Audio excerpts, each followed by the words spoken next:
fans. Defeat in the EFL Cup, 4th round by Everton at Goodison Park. Everton 3, Burnley 0.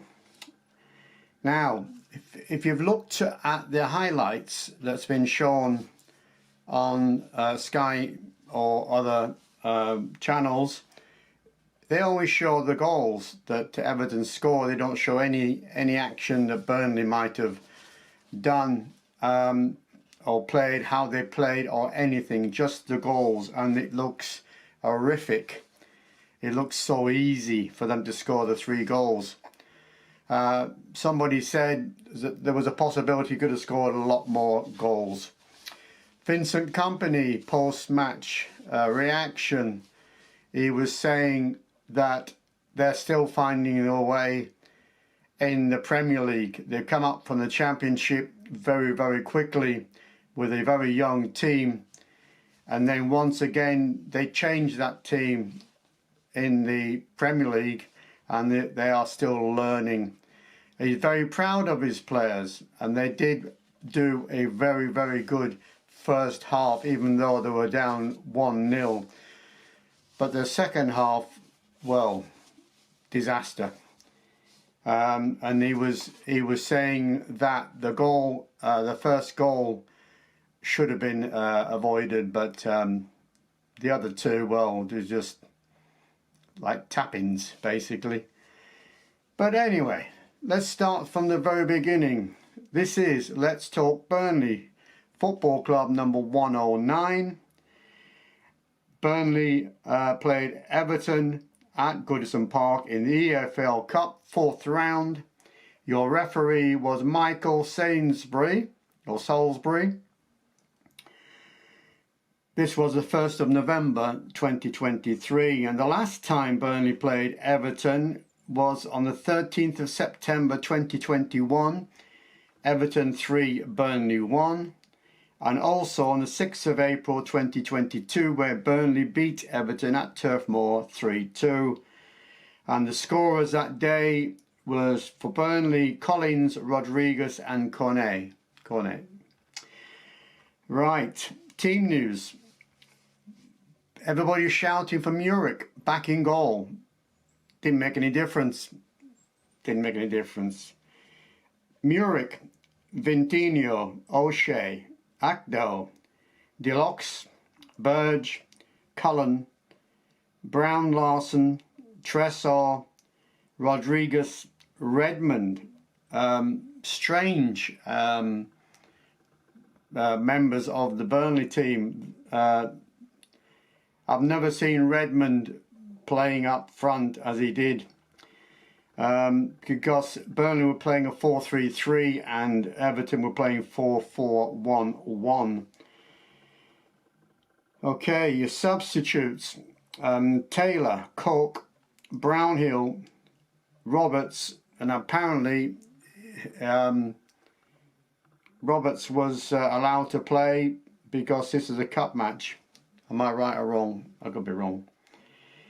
Zaori, Amdouni, and in goal was, in substitute was Virox, Messingol and Audebert.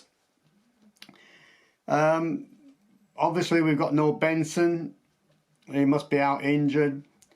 But really, to start off, Everton scoring in the 13th minute, and Tarkowski got on the end of a McNeil, yes, Burnley players, ex-Burnley players, cross and headed it into the goal. 13 minutes.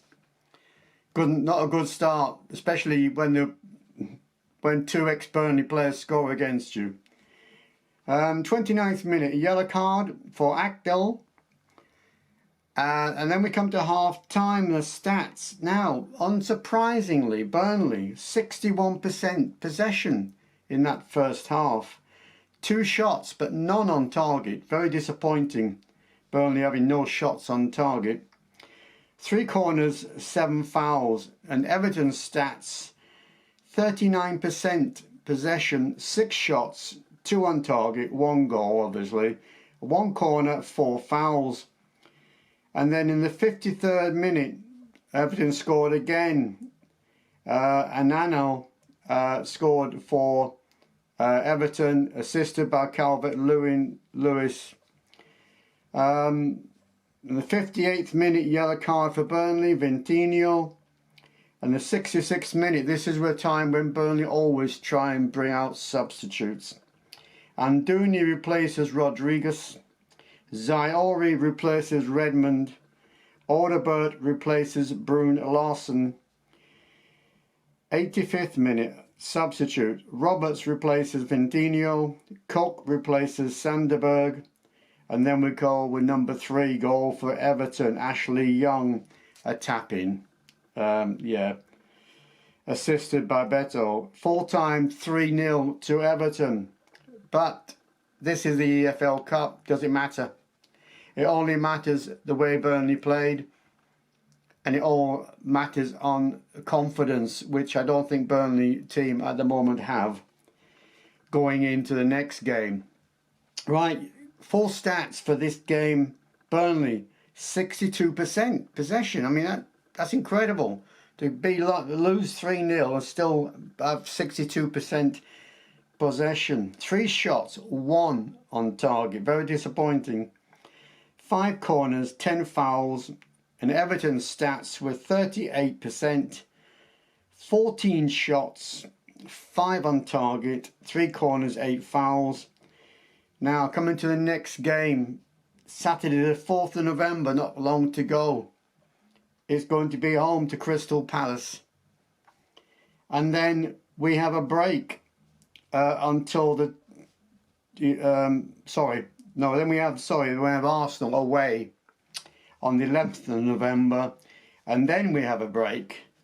We are home to West Ham on the 25th of November. I don't know how you feel about the possibility of any results coming from these games. Arsenal away, Crystal Palace at home, West Ham at home. Even though West Ham did get beat in the Carabao Cup, they obviously are concentrating on other things. But I don't know what to think.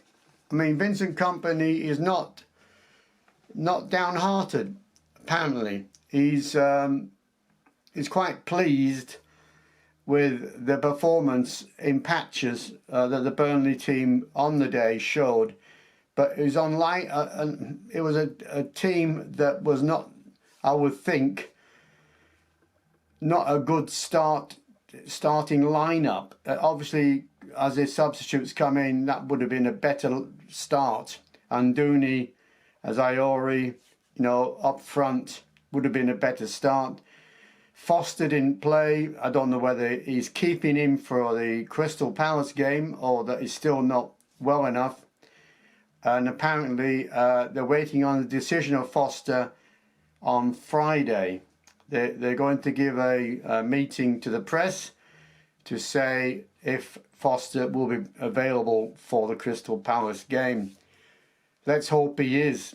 Let's hope we get some kind of strike force up front so we can at least score goals. At the moment, we're not scoring goals. And if we're not going to score goals, we're not going to win matches. It's as simple as. Okay.